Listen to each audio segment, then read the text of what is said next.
When people find out I write about time management, they assume two things. One is that I'm always on time, and I'm not. I have 4 small children, and I would like to blame them for my occasional tardiness, but sometimes it's just not their fault.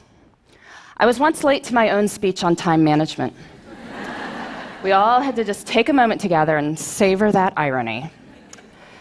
The second thing they assume is that I have lots of tips and tricks for saving bits of time here and there. And sometimes I'll hear from magazines that are doing a story along these lines, generally on how to help their readers find an extra hour in the day. And the idea is that we'll shave bits of time off everyday activities, add it up, and we'll have time for the good stuff. And I question the entire premise of this piece. But I'm always interested in hearing what they've come up with before they call me. So some of my favorites: doing errands in a way where you only have to make right-hand turns, being extremely judicious in microwave usage, so it says 3 to 3.5 minutes on the package. We are totally getting in on the bottom side of that. And my personal favorite, which makes sense on some level, is to DVR your favorite shows so you can fast forward through the commercials. And that way you save about 8 minutes every half hour. So in the course of 2 hours of watching TV, you find 32 minutes to exercise. Which is true. You know another way to find 32 minutes to exercise? Don't watch 2 hours of TV a day, right? Anyway, the idea is we'll save bits of time here and there, add it up, we will finally get to everything we want to do. But after studying how successful people spend their time and looking at their schedules hour by hour, I think this idea has it completely backward. We don't build the lives we want by saving time. We build the lives we want, and then time saves itself. Here's what I mean. I recently did a time diary project looking at 1,001 days in the lives of extremely busy women. They had demanding jobs, sometimes their own businesses, kids to care for, maybe parents to care for, community commitments. Busy, busy people. I had them keep track of their time for a week so I could add up how much they worked and slept, and I interviewed them about their strategies for my book. One of the women whose time log I studied, she goes out for a Wednesday night for something. She comes home to find that her water heater has broken, and there is now water all over her basement. If you've ever had anything like this happen to you, you know it is a hugely damaging, frightening, sopping mess. So she's dealing with the immediate aftermath that night. Next day, she's got plumbers coming in. Day after that, professional cleaning crew dealing with the ruined carpet. All this is being recorded on her time log. Winds up taking 7 hours of her week. 7 hours. That's like finding an extra hour in the day. But I'm sure if you had asked her at the start of the week, could you find 7 hours to train for a triathlon? Could you find 7 hours to mentor 7 worthy people? I'm sure she would have said what most of us would have said, which is no. Can't you see how busy I am? Yet when she had to find 7 hours, because there is water all over her basement, she found 7 hours. And what this shows us is that time is highly elastic. We cannot make more time, but time will stretch to accommodate what we choose to put into it. And so the key to time management is treating our priorities as the equivalent of that broken water heater. And to get at this, I like to use some language from one of the busiest people I ever interviewed. By busy, I mean she was running a small business with 12 people on the payroll. She had 6 children in her spare time. I was getting in touch with her to set up an interview on how she had it all, that phrase. I remember it was a Thursday morning, and she was not available to speak with me, of course, right? But the reason she was unavailable to speak with me is that she was out for a hike, because it was a beautiful spring morning, and she wanted to go for a hike. So, of course, this makes me even more intrigued, and when I finally do catch up with her, she explains it like this. She says, "Listen, Laura, everything I do, every minute I spend is my choice. And rather than say, I don't have time to do X, Y, or Z, she'd say, I don't do X, Y, or Z because it's not a priority. I don't have time often means it's not a priority." If you think about it, that's really more accurate language. I mean, I could tell you I don't have time to dust my blinds, but that's not true. If you offered to pay me $100,000 to go dust my blinds, I would get to it pretty quickly. Since that is not going to happen, I can acknowledge this is not a matter of lacking time. It's that I don't want to do it. Using this language reminds us that time is a choice. And granted, There may be horrible consequences for making different choices, I will give you that. But we are smart people, and certainly over the long run, we have the power to fill our lives with the things that deserve to be there. So how do we do that? How do we treat our priorities as the equivalent of that broken water heater? Well, first we need to figure out what they are. And I want to give you 2 strategies for thinking about this. The first, on the professional side. I'm sure many people coming up to the end of the year are giving or getting annual performance reviews. You look back over your successes over the year, your opportunities for growth. And this serves its purpose, but I find it's more effective to do this looking forward. So I want you to pretend it's the end of next year. You're giving yourself a performance review, and it has been an absolutely amazing year for you professionally. What 3 to 5 things did you do that made it so amazing?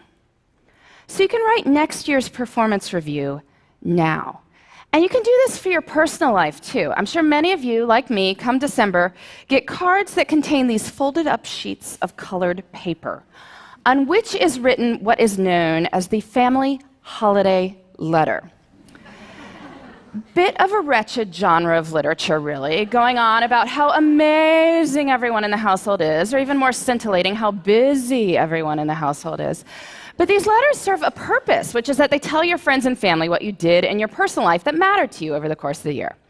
So this year's kind of done, but I want you to pretend it's the end of next year. And it has been an absolutely amazing year for you and the people you care about. What 3 to 5 things did you do that made it so amazing? So you can write next year's family holiday letter now. Don't send it. Please, don't send it. But you can write it. And now between the performance review and the family holiday letter, we have a list of 6 to 10 goals we can work on in the next year. And now we need to break these down into doable steps. So maybe you want to write a family history. Well, first you can read some other family histories, get a sense for the style. And then maybe think about the questions you want to ask your relatives, set up appointments to interview them. Or maybe you want to run a 5K. So you need to find a race and sign up, and figure out a training plan, and dig those shoes out of the back of the closet.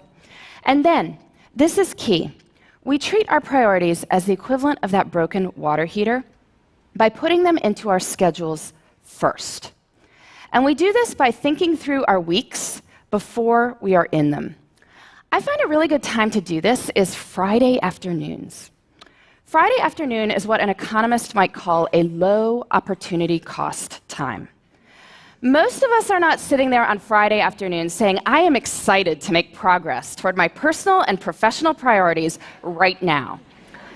But we are willing to think about what those should be. So take a little bit of time Friday afternoon, make yourself a 3-category priority list: career, relationships, self. Making a 3-category list reminds us that there should be something in all 3 categories. Career we think about, relationships, self, not so much. But anyway, just a short list, 2 to 3 items in each. Then look out over the whole of the next week and see where you can plan them in. Where you plan them in is up to you. And I know this is going to be more complicated for some people than others. I mean, some people's lives are just harder than others. It is not going to be easy to find time to take that poetry class if you are caring for multiple children on your own. I get that. And I don't want to minimize anyone's struggle. But I do think that the numbers I am about to tell you are empowering. There are 168 hours in a week. 24 times 7 is 168 hours. That is a lot of time. If you are working a full-time job, so 40 hours a week, sleeping 8 hours a night, so 56 hours a week, that leaves 72 hours for other things. That is a lot of time. You say you're working 50 hours a week, maybe a main job and a side hustle. Well, that leaves 62 hours for other things. You say you're working 60 hours. Well, that leaves 52 hours for other things. You say you're working more than 60 hours. Well, are you sure?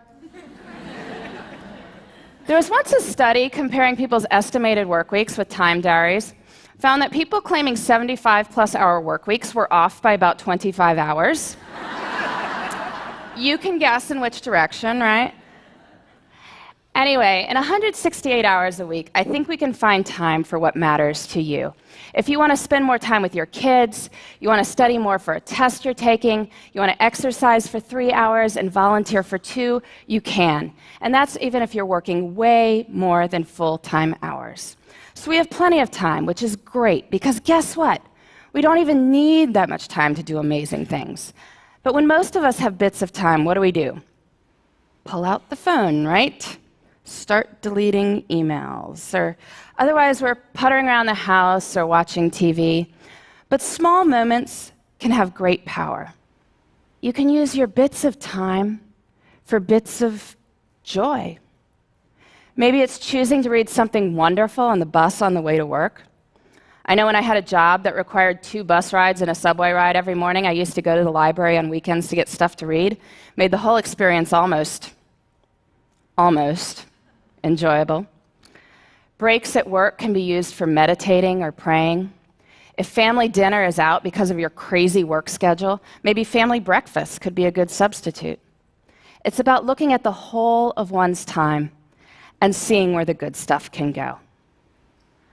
I truly believe this. There is time. Even if we are busy, we have time for what matters. And when we focus on what matters, we can build the lives we want in the time we've got. Thank you.